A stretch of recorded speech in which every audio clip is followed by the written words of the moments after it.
Hello, my name is Professor Sylvester Henderson. I am the CEO of Professor for Life Incorporated, and I am so honored this early morning to introduce CEO President of Nexxlegacy Radio, CEO Charles Madison.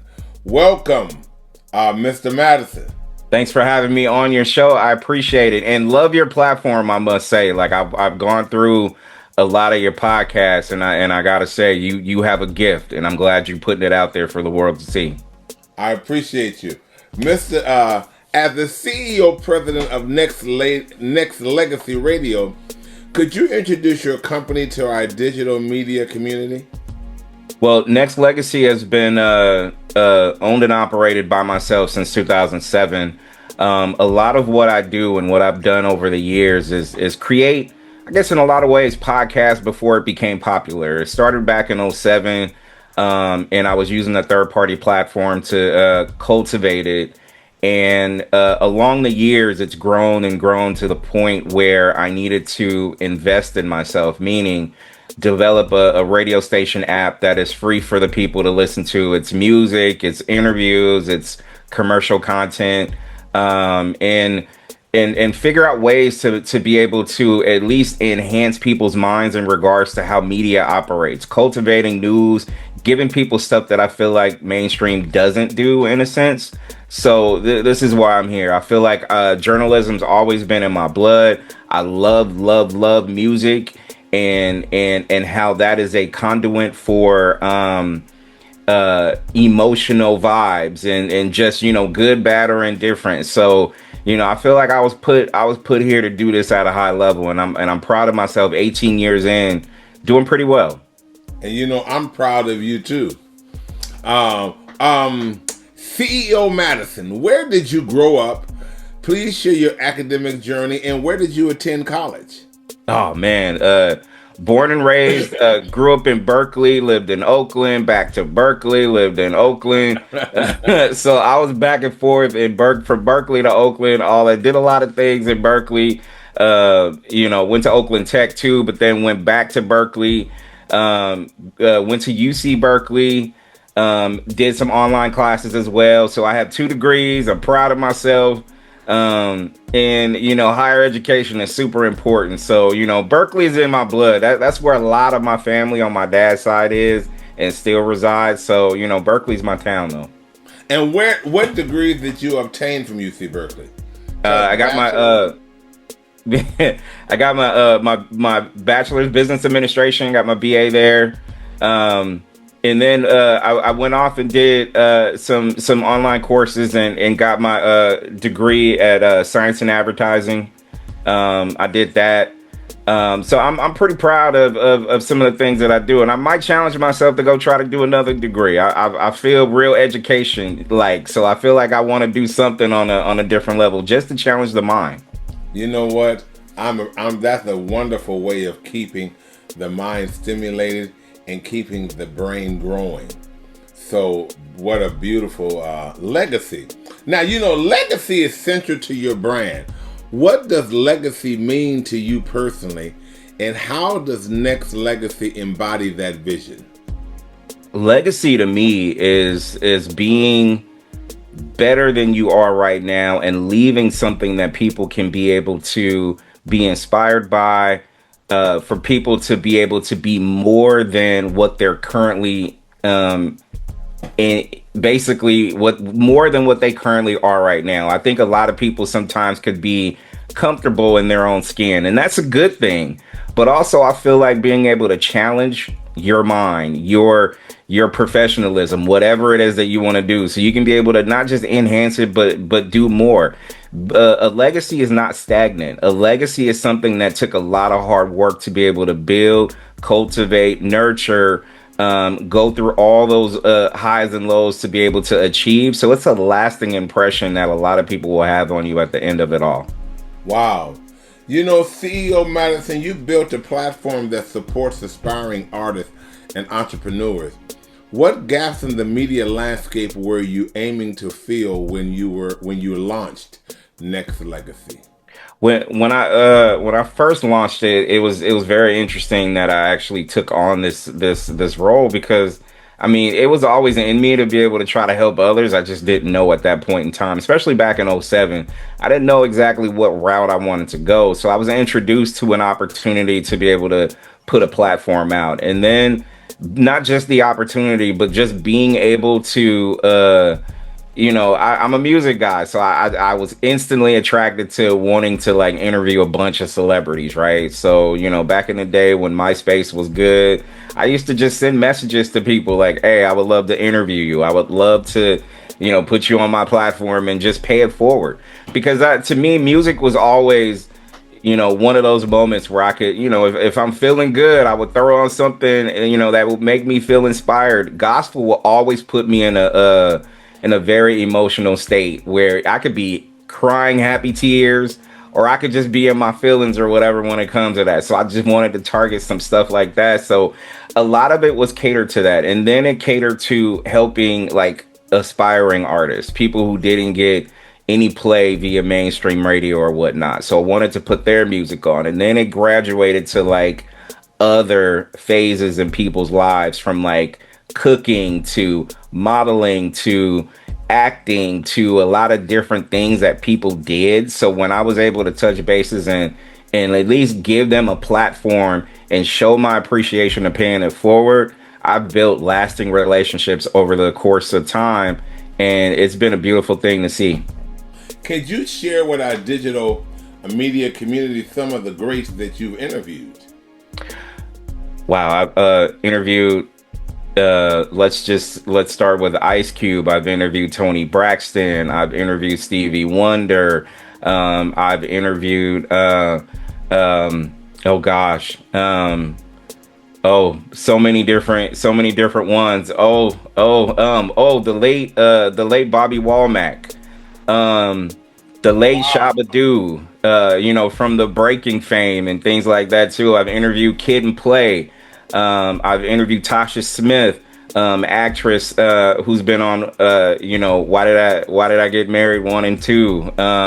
Different kinds of people. Like when I say different kinds of people, I really and truly mean it, because it's not just musicians, it's everyone. I've interviewed so many different people over the course of years. So when I think about it, because I've interviewed like thousands of people over the course of 18 years. So those are the ones that stick out, because I remember getting nervous when I interviewed Tony Braxton. I remember getting antsy or itching, ready to go when I interviewed Bobby Womack. May he rest in peace. And I was actually the last interview that he ever did before he passed away.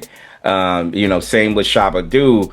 And those are the things that always stick with me forever. Just the memories that I've had, just the relationships that I've built, and just my energy of interviewing people is just conversating. We're just talking. Yeah, I do have questions and that I want to put out there, and some promotional things that need to go on, but we're just two people talking with the world watching.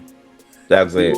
You are such an enlightenment to me, because even though my world is primarily music and academics, that I focus on, and professionals, I have many of the same philosophies, and I appreciate Nexxlegacy for continuing, because there can be thousands of platforms and you still have enough people in the world to share information and knowledge. Having said that, how has your experience in corporate roles at Wells Fargo, Uncle Credit Union, and other financial institutions shaped your leadership role at Nexxlegacy? Oh my God. Because we met when I was going through an arduous time. Yeah. At I think it was Uncle Credit Union. Yes, sir. In Pleasanton. Yes, sir. About 4 or 5 years ago. We just kind of met and just kind of hit it off. And so immediately. Right. and let me tell you that the experiences that I had in the banking industry has been wonderful in a sense. It's been, it's a high drama, but also built great relationships when it's all said and done. And not only that, just for myself too. I feel like being in that industry was revealing for a lot of different reasons. It was good. It was a lot bad too. And when I say bad, I'm just talking about just the way it works within the corporate industry regarding banking and finances. There's a lot of game that I feel like I got in regards to just not just myself, but I was able to give somebody else too. So when you and I met, that was during the credit union phase, but going back to Wells Fargo, like that's how my banking career started in management. I started as a banker, moved up 6 months as an assistant. 9 months after that, I took on my first branch. It was an in-store. A year later, I took on a traditional branch. And then, right when COVID hit, it was kind of like, okay, I started transitioning. What do I need to do for myself? Things were changing in that industry. So credit unions was where it was at. And it was a great run there. But also my love, though, like I felt like I had to balance between loving what I do and being in a situation where I needed to pull a 9 to 5. So I had to take my own risk, right? So, let me just go ahead and separate myself and put full on into what I really and truly want to do, is to be able to have this platform, enhance this platform, and to be able to, pay it forward to others so they could be able to think outside the box as well. So when you and I met, I just know in my heart, like I was there for a reason, just like I was at Wells for a reason, and leaving to be better, to invest in myself, the app that I created, the website that I built, the millions of people that's actually, tuned in, listening, and the sponsors and the partners that I have was all on account of our interaction and the fact that I wanted to do more. You know what I'm saying? So, it worked out. It worked out in a lot of ways, but just the corporate game itself, it was a blessing for sure. I would never, ever change it. I'm just glad that I knew when it was time to get out so I could focus on me. Well, CEO Madison, I like that. You have such an ingratiating personality that I am convinced that whatever task you undertake, it would be great. It would be very successful. You have, I gravitate to very, very smart people. Having worked as a lecture professor at UC Berkeley for 20 years, I met a lot of smart young people. And I can tell that you are a very energized but wise professional. So I appreciate your platform. I appreciate what you do. And I want to ask you another question. Mm-hmm. Nexxlegacy champions equal rights and freedom of speech. How do you balance open expression with maintaining a respectful and inclusive platform? It shouldn't have to be a struggle. It shouldn't have to be, in terms of making sure that because we all have our right to decide what we want to decide in terms of what I struggle with sometimes is the constant narrative that is not real. And when I say not real, it's the struggle of a journalist, because do you believe what you see with your eyes, or do you go and get secondary, third information in order for you to be able to form your own conclusion? And sometimes, not sometimes, all the time, that is necessary, because you just can't believe what I say. Do your research. That's right. You can't just believe what you say. Do your research. Form your own vision of what that looks like, and then be you in terms of how you want to articulate it. You may agree, you may not agree. That's okay. What's going on right now in this industry in terms of, I just feel like we have to find a happy medium in a world where we have so much going on via social media, what the truth looks like, what a lie looks like, because even a lie might be the truth, or the truth might be a lie. We have to figure out what that medium is, and then just be our best selves, being able to articulate it. It's a crazy world that we live in right now in terms of that, but I stand firmly on being able to be free with your thoughts, put out there what's real, what's fact, and then go off of that in terms of, I may not even agree with it, but the respect is you can have an agreement to disagree in a lot of ways. Well, being an interviewer myself, along with yourself, you don't have to agree with the people that you interview. You're just allowing them to share their expression. Exactly. Their freedom of speech. Their right to have an opinion. The challenge is, as you meet many people, and I'm sure you can say this all over the world, it's so interesting how you can ask the same question, and everybody has a complete different perspective. That lets you know how the world really is very, very open, multifaceted, and that there are many opinions. But see, that's where higher education comes in. That's why I believe in making sure that you open your mind to the possibility of understanding not just each other, but the way the world works, who's involved in it, and what you can do to just make it better. I feel like if people focused on that more so, I'm big on this, and I think where I'm going to get when I say this. I think the biggest thing that we as people fail to do sometimes is to comprehend. I can talk to you all day. We can interview all day, but if I don't get it, I don't understand you, then, or if I can't comprehend what you're saying or articulate it, we are running into I'm just talking to myself then. You know what I'm saying? Like, it just, it's understanding each other and comprehending it is key. It's like that in business. It's like that in relationships. It's like that. But everybody doesn't think like you and me in the world.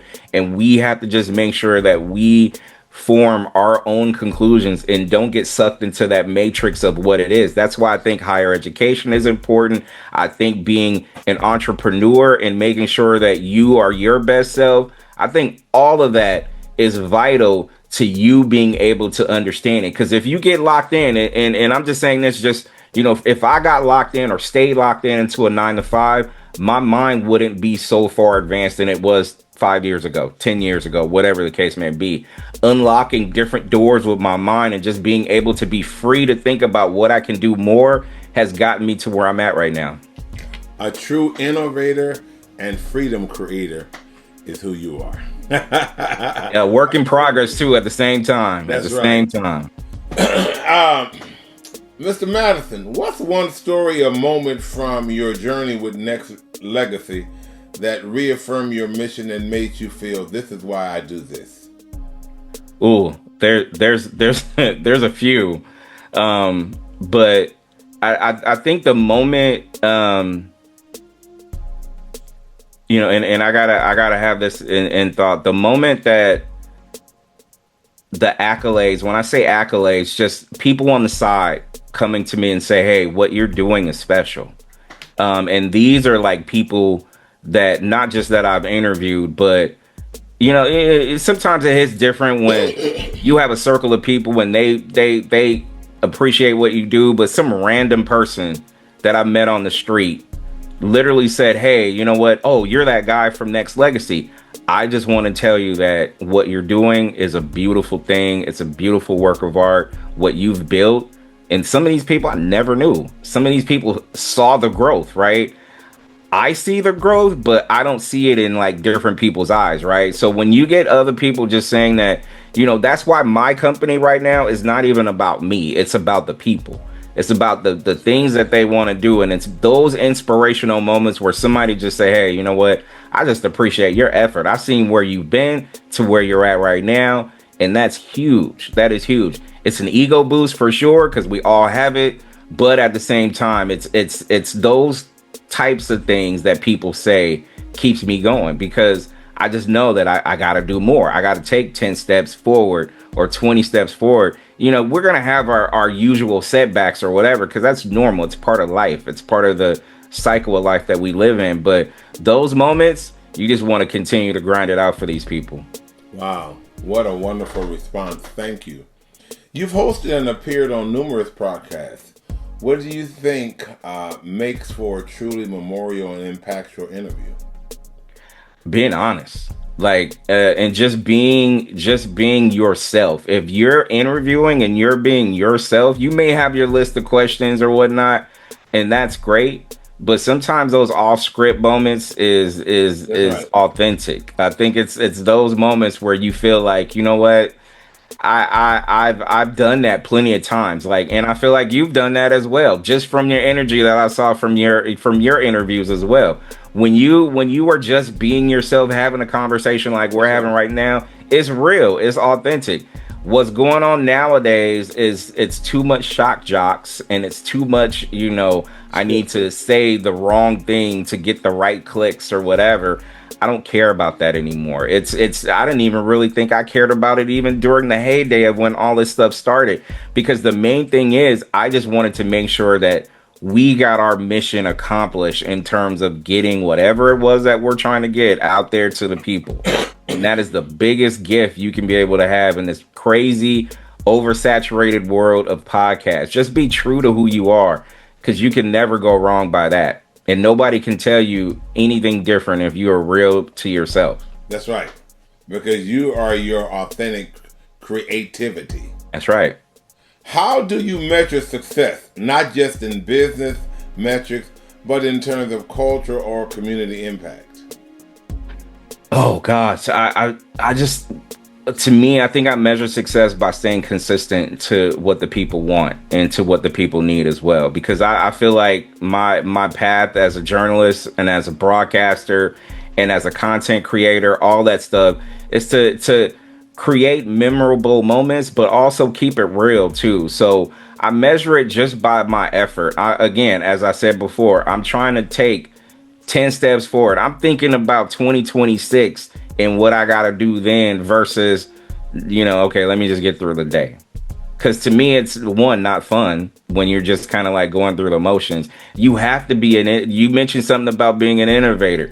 You have to, in our business right now, you have to take these steps ahead. I don't, who am I going to, okay, AI is a thing right now. I can use it as a tool, but I don't want it to be an end all be all or whatever the case may be. It's oversaturated, but you know what? I'm going to create something different. I'm going to do a little something That's right. People haven't had or dealt with before. So staying in the race of it all is vital, but also making sure that you just, you got to look at your competition as well. So, that's important. That's right. What advice did you give to young creatives or entrepreneurs who feel overwhelmed by the noise of today's digital world? Oh gosh. I've been saying this literally all week, so it's important that I feel like we throw this out there. There's a quote on my wall, which I feel like is very, very important for people to understand. And I believe it's either a George Lucas quote or something like that, where it says that we are living in cages with the door wide open. And the way I look at it too, at the end of it all, if you don't unlock your mind, because you have the door right there in front of you, if you don't unlock your mind and want to look at yourself in the mirror and do more and walk right out that door because it's unlocked, why are you keeping yourself bottled up? Being your best self is the best thing you can ever be. And also having that wherewithal to want to pay it forward to others and for others to be inspired by what you do and want to do more from that is so important. So I don't want to live in a cage ever. Have I lived in a cage before? Absolutely. Have you or anybody else? Yes. But you know what? With that door being wide open for you to go through, why are you not going through it? It may be you. You may be hesitant to look in the mirror and want to walk through that door. Or it may be some outside things that might keep you away from it. But you got to know what the battle is. You got to figure it out, and you got to walk through that door to be your best self. Because that's the only way you're going to be able to accomplish something, is if you unlock your mind, walk through that door, and be a better you. Wow. Young and vibrant CEO Madison, I appreciate you taking just this amount of time to allow me to speak with you. You have so much energy and so much creativity. It is such an enthralling thing to speak with a person who is so pleasant, a professional who is so engaging and is so creative and innovative and is so excited about what they can do for the world, what they can do for your local person, what you can do for your state area, through not only conversation, but exposure. So having said that, I want to ask you if you could please share any final thoughts or ideas you would like to communicate with our digital world. I encourage everyone to have a free way of thinking. Do not conform. Make sure that what you're consuming is something that you want to do and it's not a trend. Because the biggest trend you can do is to be able to create the kind of trend that people will be inspired by your originality. I'm talking about education. I'm talking about music. I'm talking about digital platforms that you're on. I think it's very important for us as a society to be able to learn more about each other that way versus conforming and seeing the same old recycled routine over and over again. That's played out.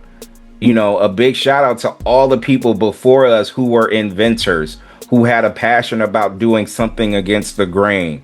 It is vital for everybody to be free of thought and to do and be their best selves, because that's the only way this world is going to circulate where we can fit in and do not just a great thing, but a legacy-based thing that people will be inspired by.